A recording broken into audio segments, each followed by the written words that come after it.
welcome to the Chip Chats podcast. I'm your host, Chip Midnight. A quick introduction for those of you who may be listening for the first time. I've been interviewing bands since 1991, literally have spoken to hundreds and hundreds of artists in the last 30 years. Most recently, I've been contributing to the Big Takeover magazine and its website, bigtakeover.com, in addition to running a website focused on music activity around Columbus, Ohio called columbuscalling.com. In 2021, as pandemic restrictions were easing up, I decided that what the world needed was another middle-aged white guy podcast about music, and so I launched Chip Chats. The first episode featured an interview with Lawrence Gowan of Styx. Since that time, I've had the pleasure of speaking with everyone from John Oates of Hall & Oates to Zakk Wylde of Ozzy Osbourne's band and Black Label Society to 2 out of the 3 members of the Police. And yes, I did request an interview with the only member I haven't spoken with, but Sting's people said he was doing limited press. I've talked to Mike Portnoy of the Winery Dogs and Dream Theater, and I've talked to Roger Stevens of Blind Melon, along with many others. If any of those sound interesting or you enjoyed this episode, I would love to have you check out some of the other episodes in this collection. Now, in an alternate reality, it's very easy to believe that Skid Row would have been my favorite rock band from the late 80s had it not been for the fact that I saw Warrant a few months before their debut came out, and I instantly fell in love with their sound. While Skid Row and Warrant didn't sound that much alike, both released albums in January 1989, and I distinctly recall the cover of a circus magazine that pitted the two against each other. While Warrant did their time playing in clubs before earning opening slots on small theater tours, which would eventually lead to opening slots on arena tours, and then eventually headlining arenas themselves, Skid Row had a fast track to success. In the U.S., Skid Row cut their teeth opening arena gigs for the likes of Bon Jovi, Aerosmith, and Guns N' Roses. It's only because I didn't see them that often that Skid Row lost out to Warrant as my favorite band, though I listen to both bands' debut albums regularly, and I won't pick a favorite between the two. Sebastian Bach's departure from Skid Row has been well documented and beaten to death, so I won't go through any of that. While his solo career hasn't been as successful as his time in Skid Row sales-wise, the enigmatic and often outspoken frontman has released a number of fantastic solo albums since 1999, including 2007's Angel Down and 2011's Kicking and Screaming. I've had the chance to interview so many of my heroes, and I'm always shocked when a publicist gives me a chance to hop on a call with someone I've sung along to or played air guitar or bass or drums to for decades of my life. I've never requested to interview Sebastian before and thought this time around my request would disappear into someone's inbox, never to be looked at or responded to. So when I got a response that Sebastian would be happy to speak with me, my jaw literally hit the floor. Now, a few notes before jumping into the interview. Sebastian was doing a number of interviews on the day that I spoke with him, so I was limited to about 25 minutes. I could easily have talked to him for an hour or more, if given the chance. This interview was done a few weeks ago, and his publicist had sent me a streaming link to Sebastian's new album, Child Within the Man, just 24 hours before the call was to take place. I listened to it pretty much nonstop in that time so that I had questions to ask. We did the interview on Zoom, and while I had my camera on, Sebastian did not. I have a tabletop Miss Pac-Man game that is visible when I do interviews, so you're going to hear Sebastian talk about that at the start of this conversation. And somebody from Sebastian's record label, Reigning Phoenix, sat in on the call, and you'll hear her ever so briefly towards the start of the conversation. Finally, check out Child Within the Man, which is out now. It's available on all streaming platforms, as well as on vinyl, CD, and cassette. Obviously, I've been a fan of Sebastian's for over 30 years, so I'm biased, but the new album is really great, and Skid Row fans should love it. And now, here's my chat with Sebastian Bach.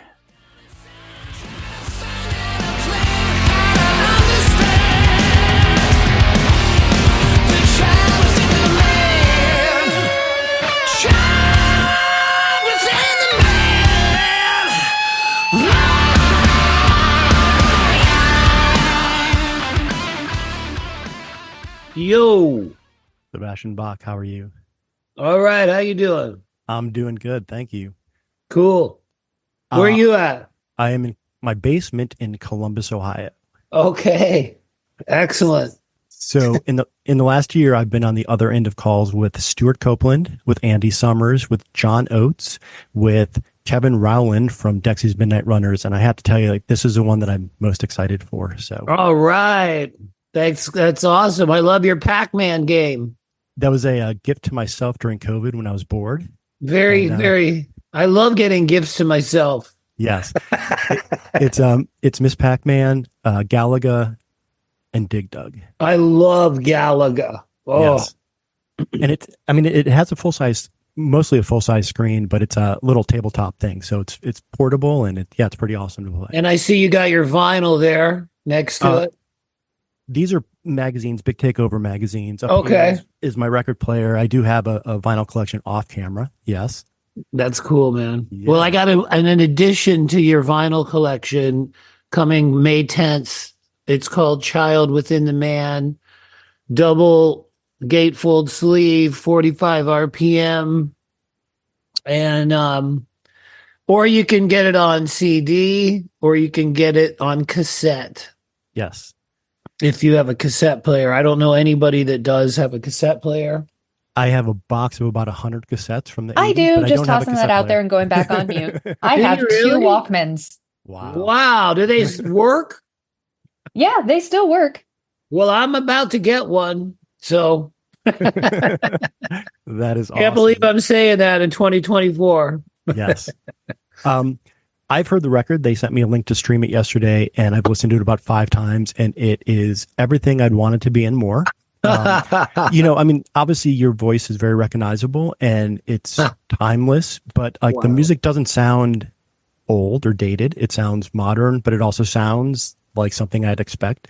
I know it's been 10 years since the last record. Are these songs 10 years old, or did you just start working on them in the last couple of years?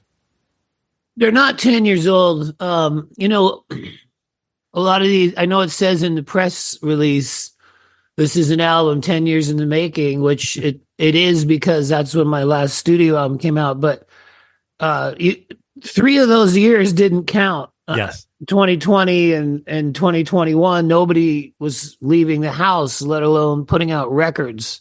So that's a bit deceptive saying it's 10 years. Like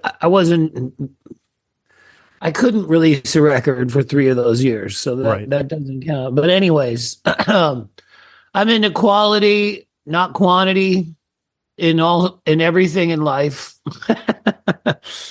And my records and this record is designed to fit in the catalog with the other records that I put out starting in 89 with the first record, Skid Row, which is now 35 years old.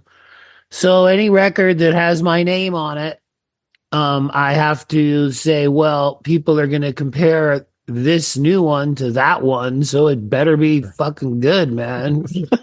Yeah.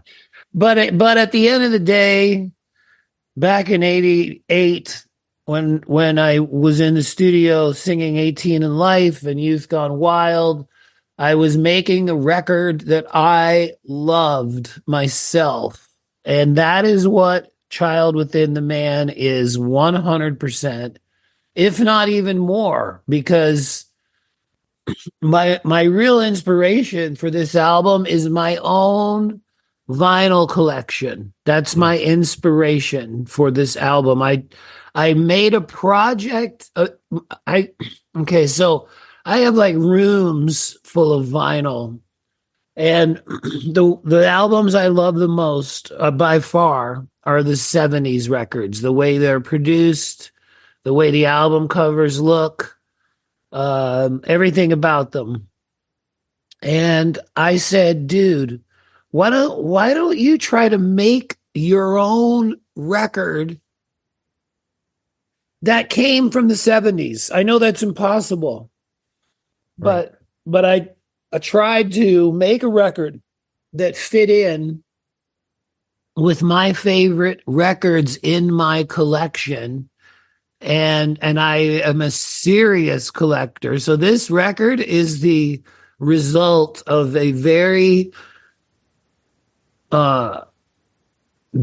what's the word? I don't know, detailed specific vinyl collector and I know what I like as far as the sound, the artwork, and this fits with like Rush and like my favorite records that I have. My new record fits in all sorts of ways, Yes.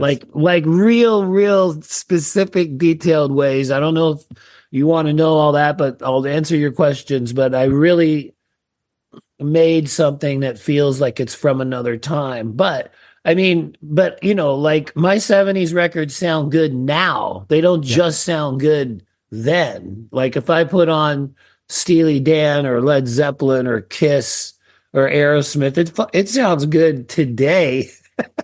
So, that's when you said it sounds modern or whatever. It sounds to me as modern as a first pressing album from 78. Yeah. Yeah. No, that's fair.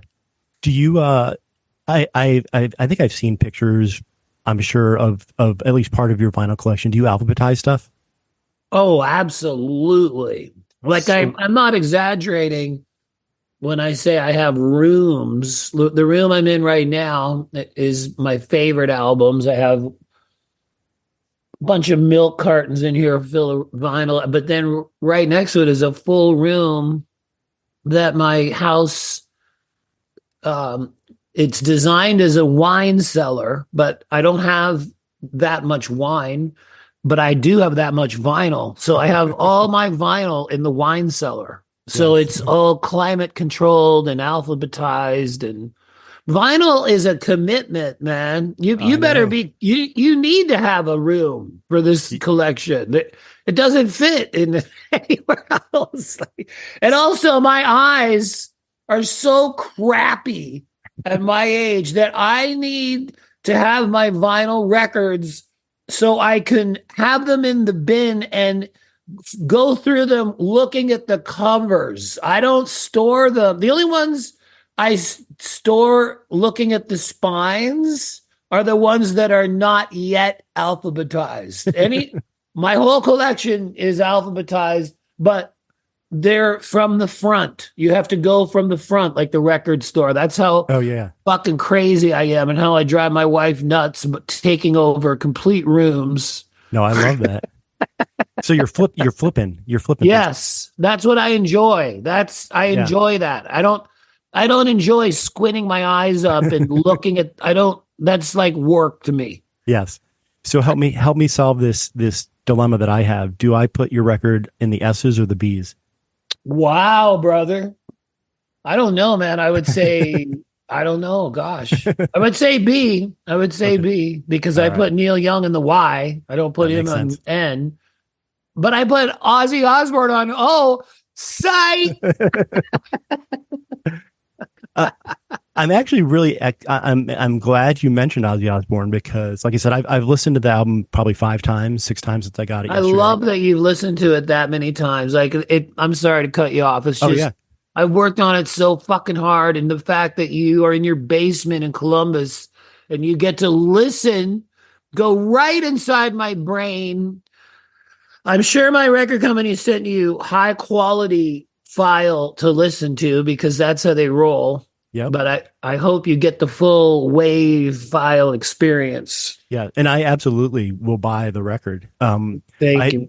Columbus, Ohio has 7 record stores, so I'm hoping to find it one of the variants. I know that you're doing like a record store variant and a website variant and different variants. So I, like you, enjoy the flipping through records, so I'm probably going to Yes. buy it in person as opposed to pre-order it. That's what I enjoy too. Yeah. Well, just so you know, we have done 7 different vinyl variations, and I chose them all myself, and I chose them uh to match the cover. I didn't pick Okay. obvious things. In fact, the record company sent me a bunch before I chose them, and they go, "Here's the new ones." I go, "No, no, no, no." I'm such a fucking. I'm so like I really. I just really want to make something I like, and I needed it to match and look really good next to the album cover, which is so important to me, and I love so much I can barely put into words. But so the colors, okay, and so then I go, okay, can you guys send me like a list of what I can choose from? And they sent me like 6 pages, dude, and I was in heaven Yeah. going through all the fucking different colors and everything. And so I read at the bottom because I really didn't know which I should pick. And me as an audiophile, I want the best sound. So I went to the bottom and I read the text.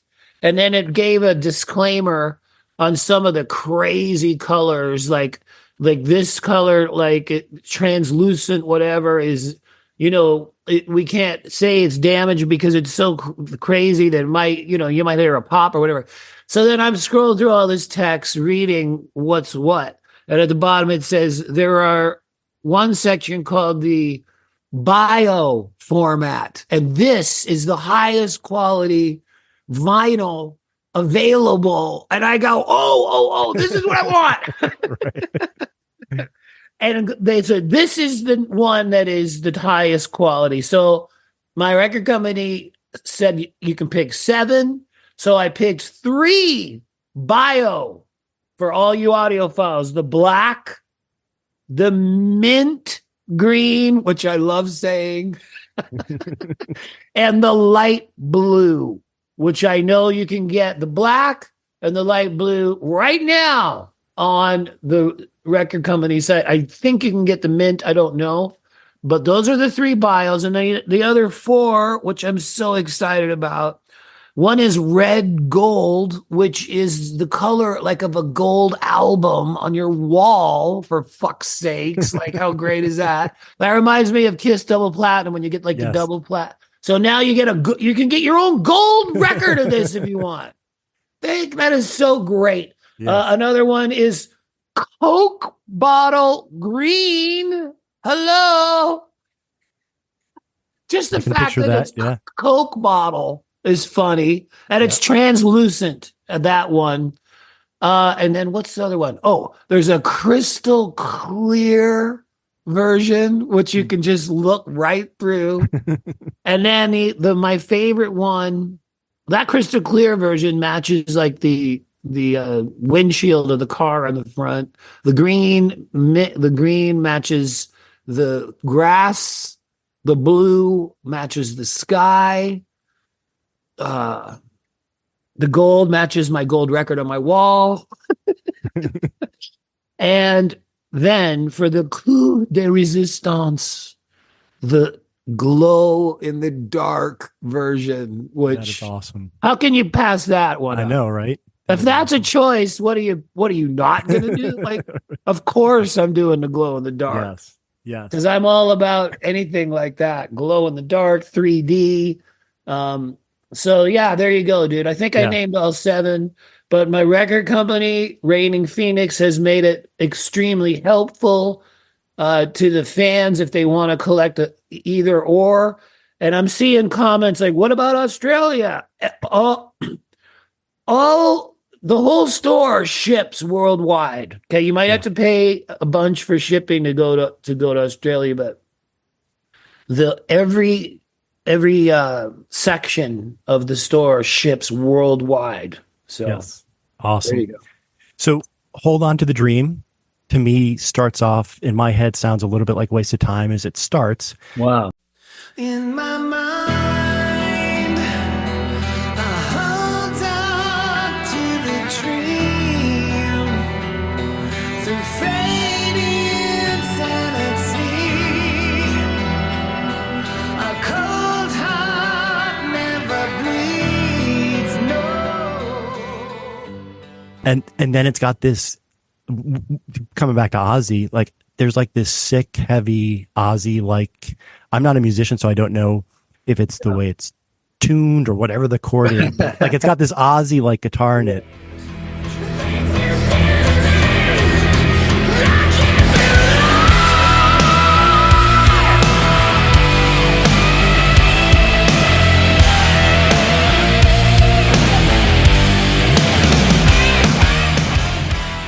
I love how it kind of it the song changes almost halfway Well, through. I have to ask you two questions. First of Yes. all, the word you're looking for is pathos. It's not the tuning. Okay. It's the fucked up shit in my head that Ozzy has. And that's no joke. That's not production, or that is some fucked up shit. And I have to ask you this. Yes. Did my record company or anybody tell you to ask me about that song? No. Oh my God. Oh my God. Are you kidding me, man? Okay, well, because we're picking the very next single right now, and it's looking like that's it. And Okay. the fact that I woke up this morning and that's your first song that you're talking about, that's part right there There you go. where I sing in that, what's the word? Range of singing at the beginning. And then exactly what you're saying. I go in one word from sensitive and loving and kind to fucking demonic. And I don't want to give this away to nobody's that heard it, but I can't, because you can't describe it. I'm trying to but that is what you're fucking hearing. Yeah. And that is going to be the next video and single, because that to me, honestly, is the heaviest song I ever recorded. I'm not just saying it. Sure. That song, when I listen to it, has so many different sounds of my voice. That's my vocal masterpiece that when I listen to it, I go, holy fuck, man. Like, but I'm sorry I'm dropping F-bombs. No. Go right ahead. But I'm so proud of that song, and it is a tribute and inspired by my love of 70s classic metal. Yes. The band that you just said, also, how can you not mention The Priest? You can definitely hear my love of Rob Halford and Dio in that one song, and that whole style of singing, which is, I would say, a lost art. Yes. That I still know how to fucking do. Thank you very much. But that song has always been my favorite on the record. That's the one for me. Now you talked about your vocals, and they are, you sound like you did 30 years ago, but like if you took your vocals out of Hard Darkness, like it's not a thrash song, but it's got like almost like I could hear that being a Slayer song. Like just, the guitars on that are just like, it's got that moody, that heaviness, without being fast. I achieve my solace under the light of the moon. Recognize my system. Well, my songwriting, which really kicked off on the record "Slave to the Grind," where I co-wrote half that album. It's all in the credits. That's where I really, I was only 23 or something, but that's where I really started writing seriously. And what I bring to writing is a song like Mud Kicker, or Slave to the Grind, which both of them I brought to the band and finished up with the other guys. But I bring metal. I write good metal. METAL. Hard Darkness. I don't really, fuck, man. I want to tell you what I wrote it about, but then I don't want to tell you what I wrote. But if you listen to the words, it's very self-explanatory. No, I don't want to give it all away, what I wrote about. But it's all I can tell you. I lived in Thousand Oaks, California during the pandemic. Just like everybody, I couldn't leave my house, but I had like 3 acres. So it was a good place to be stuck. Yeah. And one night, I was drinking a lot. I was bored out of my fucking mind. I was working on music and I had that riff and I took it. I couldn't think anything to write about on it. And I drank a bunch of wine and I went to the back of my property at about 3 a.m. and the moon, it says under the light of the moon. And I was just describing where the fuck I was and what I was feeling as a lyricist, what I was going through. And I'm not going to say the rest, but if you listen to it, you can feel me drinking in the pandemic out in the field at 4 a.m. by myself, looking up at the full moon. Like that's really where I didn't write that like on my laptop or fucking. I wrote that in the woods, drinking wine, looking at the stars in the sky, and I couldn't leave the fucking there, I said enough. As you can tell, I'm very passionate and I'm a real fan of this album. Like I am a fan of it. And it doesn't every time I listen to it, I'm like, you got to be kidding me about the sound of this. So I'm glad you dig that one. Yeah. And you mentioned Hold On to the Dream will be the next single video. I wrote down Future of Youth and About to Break are ones that I thought my God. I keep telling everybody about Future of Youth and they oh my gosh. Future of Youth with Orianthi to me is such a commercially mass appeal chorus. And I keep saying that to everybody around me, I swear, and you keep saying these things, but everybody wants me like metal, metal, metal. And I love that too, but tell me the truth.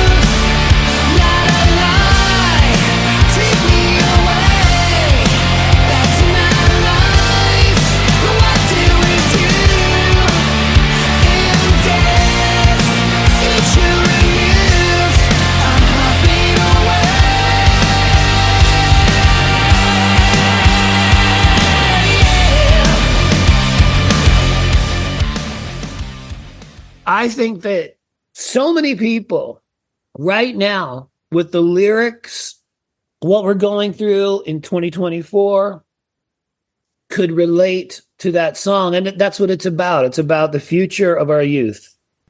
Tell me a little bit. I know we're running tight on time here, but tell me a little bit, back, I'm using air quotes, back in the day, like bands were like the 4 or 5 guys and you did a couple records together. You've worked with a lot of people. Does that give you like a fresh approach every time you record something? Like or would you prefer to have like 4 permanent guys that play with you? You know how I'm going to answer that? And that's a very interesting, fair question. Okay. So I'm a solo artist. The name of my band is Sebastian Bach and I've built it, man. I just got 1 million views.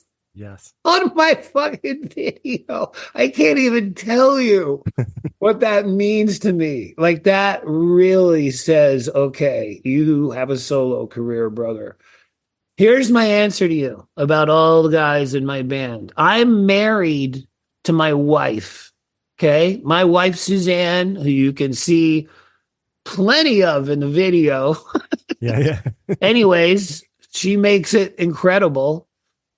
I'm married to her. I'm faithful to her. That's my girl who I'm going to be with the rest of my life.